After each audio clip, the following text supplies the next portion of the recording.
This is 1340 WJOL. Good morning. It is a Monday, 13th day of March 2023. We're going to spend a few minutes here today with our friends from Joliet Junior College, like we do a couple of times a month. And today we're going to talk about financial aid. We're going to talk about Parent Toolkit Part 2.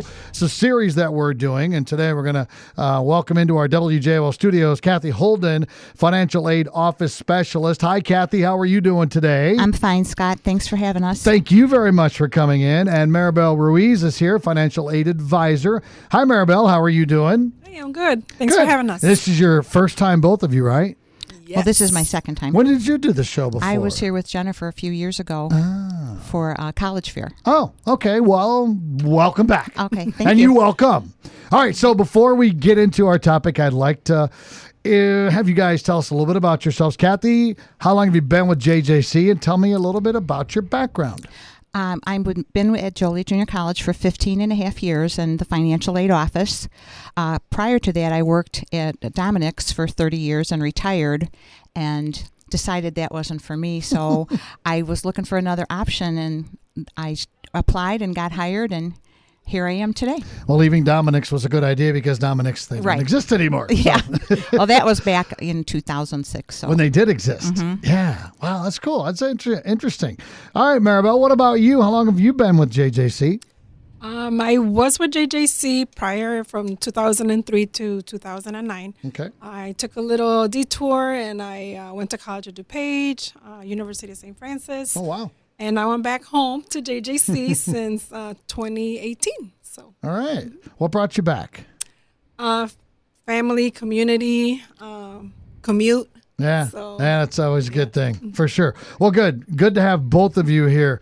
Now, this is the second chapter in a 4-part series where experts from JJC, like these two women today, will introduce and have been introducing a toolkit of information for parents and students who are navigating post-high school decisions or considering returning to college. Future series topics will address the student academic experience and support available and navigating transferring to a 4-year school or entering the workforce.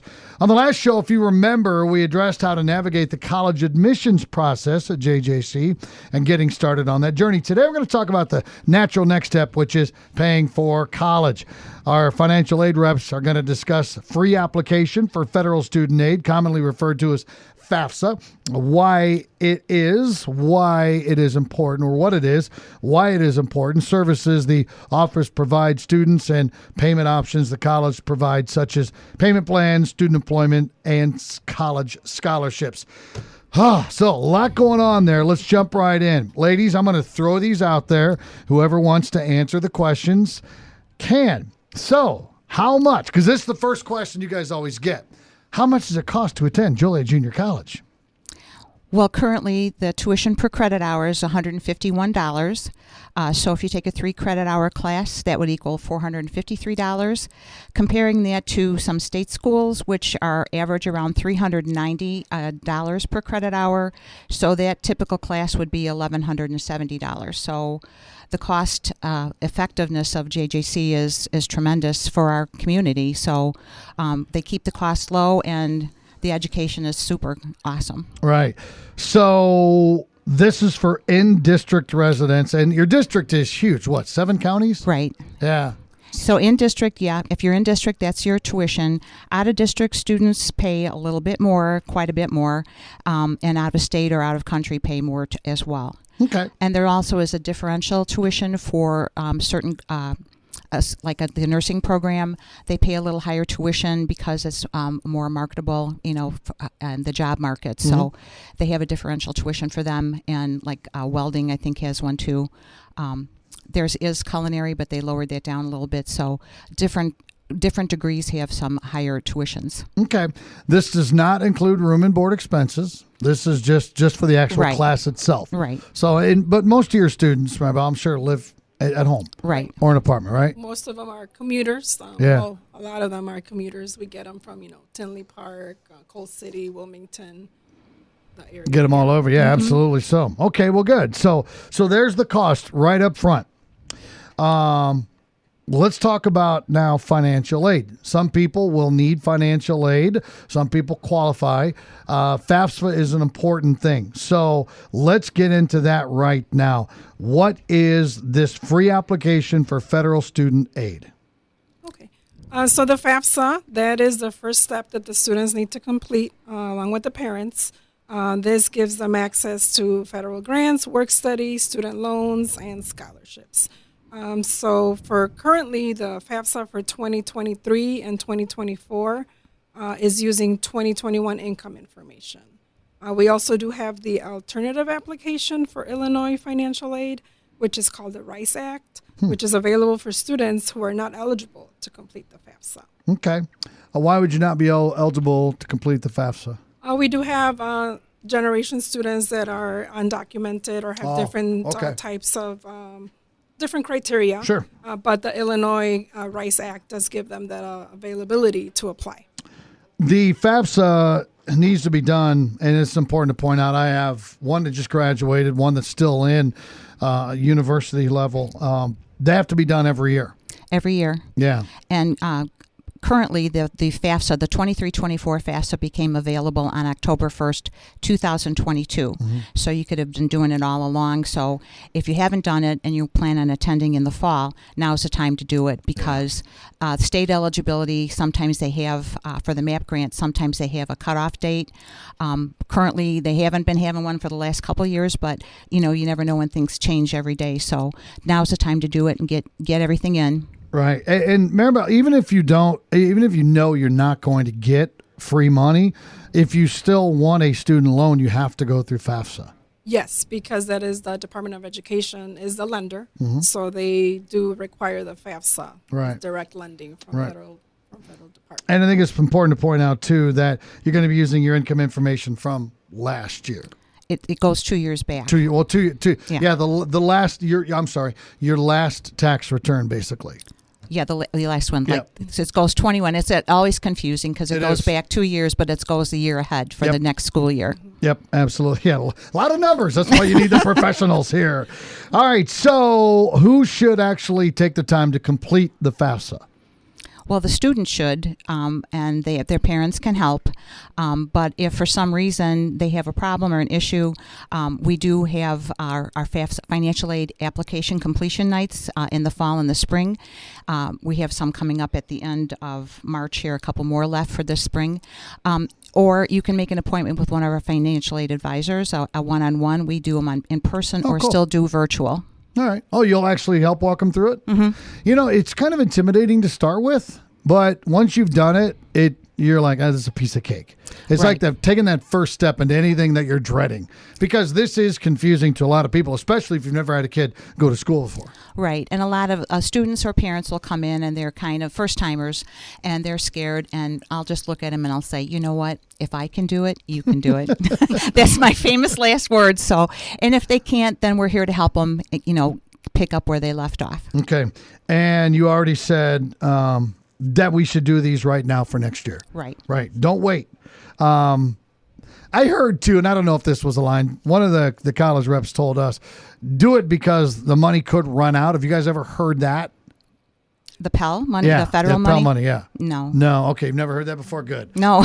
That was a little shock. One of the things that gets a little confusing is like our state MAP. Yeah, the state grant. That's the grant. That one does go by the date of completion because some of the funding for the state does run out. Okay. Well, maybe that's what they were talking about. The state grant. That's probably, okay, good. I didn't get lied to. And two, if you're not eligible for the free money and you don't want a student loan, a lot of time when you apply for scholarships, sometimes they require you have the FAFSA completed for that school year. All right, that makes good sense. All right, so we need to complete the FAFSA now. What other forms should we know about?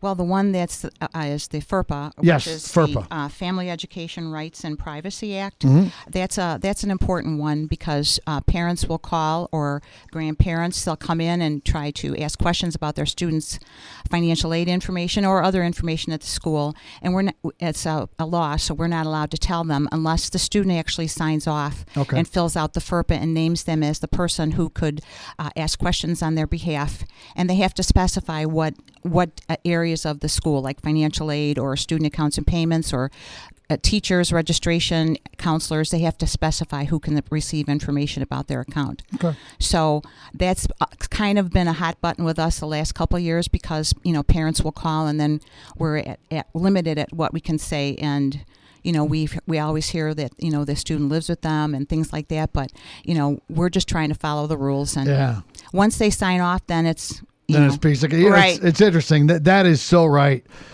We had not issues, but we wanted to talk about I wanted to talk about my kids, tuition payment, stuff like that. We can't talk to you. And it drives you crazy. Like, I'm the one paying. I didn't yell because I never would do that. It's not there. It's not your policy. You didn't create it. It just is what it is. And even the doctor's appointments. I mean, right. Can't talk. And once they're over 18, man, you got to have a signature or you can't get any information about your own kid. Correct. Drives me crazy. But it is what it is. That's good. That's a good thing because not everybody has that type of relationship with their parents. So we'll just leave that be right now. This is the second in a 4-part series from Joliet Junior College, the Parent Toolkit. This is part 2, financial frequently asked questions and payment options at Joliet Junior College. All right, you already said someone can help you complete the FAFSA form. We do have some workshops coming up. Do you have the exact dates of those? Yes, the next one is Wednesday, March 29th, and then April 19th and May 3rd for the spring. That will wrap up for the spring semester. Okay. People can just come to the main campus? Yes. Okay. It's on the main campus. We have signage out front, and also we want to let everyone know that we have Spanish-speaking advisors there to help the participants, and Maribel can go a little more into that to help. So we don't want anybody to be afraid to come. Sure. Because we have the help for everybody. Maribel? Right. So, we do have the flyers out on our website in Spanish and in English. Good. We do have them in our office as well. Students can register online or they can call and make an appointment. Again, we have about 3 to 4 advisors working a workshop in a computer setting. We have all the requirements listed on that flyer and on the website of what the student needs to bring. And again, we do offer the Spanish-speaking services. So we have myself and 3 other staff members that are available and have information to help them in Spanish to go through the process. Okay. All right. And again, as Kathy mentioned earlier, if you can't make these workshops and need or have questions, need help or have questions, 815-280-2528 or email finaid@jjc.edu. This is all free information for you, right? You guys are there to help out. All right, so let's move away from financial aid. And I know JJC has an incredible foundation and an incredible scholarship department. Yeah, they do, and that's also an addition. Students get financial aid. We encourage them to apply for scholarships too, because you can get more than one. You can get approved for more than one, and that's just additional resources to help out. So, if they need books or they need something, and maybe they don't have enough financial aid, scholarship is a great way to apply. And we have so many scholarships available. I don't think people realize how many are out there. So, we encourage our students always to apply for the scholarships too. And Maribel, how do they go about applying for scholarships?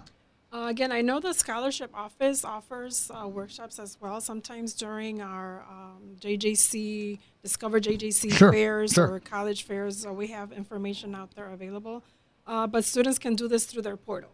So it's on their portal. There's a list and criteria that they might have to meet or just scholarships that people don't apply for. And students need to be aware that they're okay. And it's usually need to write a little bit of an essay, right? Right, is a little bit of work, and sometimes that discourages students. But I always tell students, you put the work into it, you get that letter of recommendation, you write that essay, and you might be the only student applying for this scholarship. That's true. You don't know. That's true. So it does take a little bit of work, but it's rewarding when you do get that scholarship. Yeah, no doubt about it. I mean, 500, 750, 1,000, 2,000, that stuff adds up. As a parent, when you see that, you're like, yes. It's less money that the parent has to come up with. What about payment plans? Can people pay monthly? Do they need to pay everything at once? How does that work? We have payment plans available. Okay. Once, like for fall registration will start, the payment plan will be out there. If you sign up early, it's a 0 payment down, and then they split the tuition into usually 4 payments. Maribel, because it goes 4 payments, Yes. And that usually comes out the 5th of every month. A lot of students, have jobs of their own, and they pay their own tuition, they'll Sure. go on and figure they'll save financial aid eligibility for when they move on to a 4-year school or beyond. So we have a lot of students who pay. It's good for the parents too that are helping the students, that they can go on the payment plan. And that's on our website. If you go onto jjc.edu under paying for college, it'll give you the information about the Nelnet plan, and you sign up. There is a $25 non-refundable sign-up fee for that. Okay. So, and that, that we'll see that for the fall semester coming up shortly at the end of April. Right. And you guys will work with people. I mean, yeah. I mean, it's not, it doesn't have, hey, sorry, got to get kicked out of school or something like that. You'll work with them. So that's what I love about JJC. Student employment is always a good way for young people or returning students to make some extra money to pay for school. How do they find out about on-campus or even off-campus positions? We have those, the JJC on-campus or off-campus positions. Again, under the HR, we do have student employment positions. Okay. So it is a college work study that they will check off on the FAFSA if they're interested in college work study. Some of those positions are paid through college work study funding. Okay. So our office, we do have one of our advisors that focuses on helping students through the process for college work study. And what kind of jobs are those usually? Currently, we have, for example, we have 2 student workers in our office. Okay. They help imaging, scanning, responding to emails. Nice. So they do projects. Bookstore might have an opening. Career services might have a student employment. So different departments offer different office or grounds also. Oh, sure. Some You help them openings clean for up and students. things like that. All right. Well, good. And that phone number, 815-280-2504 or studentemployment at jjc.edu. And Scott, just to, we do have, and also that program, America Reads, America Counts. Okay. That's something that there's specific information. They have to have a 2.5 GPA. They like to have work with children, and they will go to different grade schools, libraries, things cool. like that to help students with math and reading. And then we also have some different things like the Boys and Girls Club, Spanish Community Center, Morning Star Mission, where we send outreach from the student employment. So those are things that a lot of people don't realize. Cool. And I'll give it a plug because our advisor who does that will probably be like me for doing that. But we're always looking for students for America Reads, America Counts, and the on and off student employment, a campus student employment that we offer through the financial aid office. All right. And one final thing, is it called C Campus Grant? Is that how you pronounce that? Eligible students, financial assistance for childcare? Oh, that's something new, isn't it, Maribel? So that's, that would be something that you would have to contact the school about that. Okay. And child care assistance, we do have child care at the school too. So Sure. All right. Well, very, very cool. That's always good. It's just somebody that has young kids. They want to go to school and don't have anybody to watch them. This is obviously an opportunity for you. So additional areas of assistance include veterans assistance, student emergency funds, workforce innovation programs. Again, JJC is going to make it work for you, whatever needs to be done. that's right. Yep, you got it. Anything else, ladies, before we let you go? I think we covered everything, didn't we? Yep. We All did. right. We'd like to say hi to our coworkers back in the financial aid office who are hopefully they're listening. So we hope we represented them well. And, if anybody has any questions, please contact our office in person, online, or by phone. We are very good with answering the phone, believe me. Did you guys draw the short straw, or did you win the bet to get to come in and be on the radio today? Well, we got selected. We got selected. we got Look at you. yeah. Nice. We kind of got an email and said, Yeah. okay, who wants to volunteer? And, it's always good to get the word out for the community. It's That's like right. being in the Army, they ask for a volunteer and everybody steps back and you're just kind of standing in the Get front out of line. the That office was for a little us. bit. There you go. Get out of the office for a little bit. Amen to that. Ladies, it's been a pleasure. Kathy Holden and Maribel Ruiz, thanks, guys, for stopping by today. We appreciate it. Thank you so much. Thank you for having us.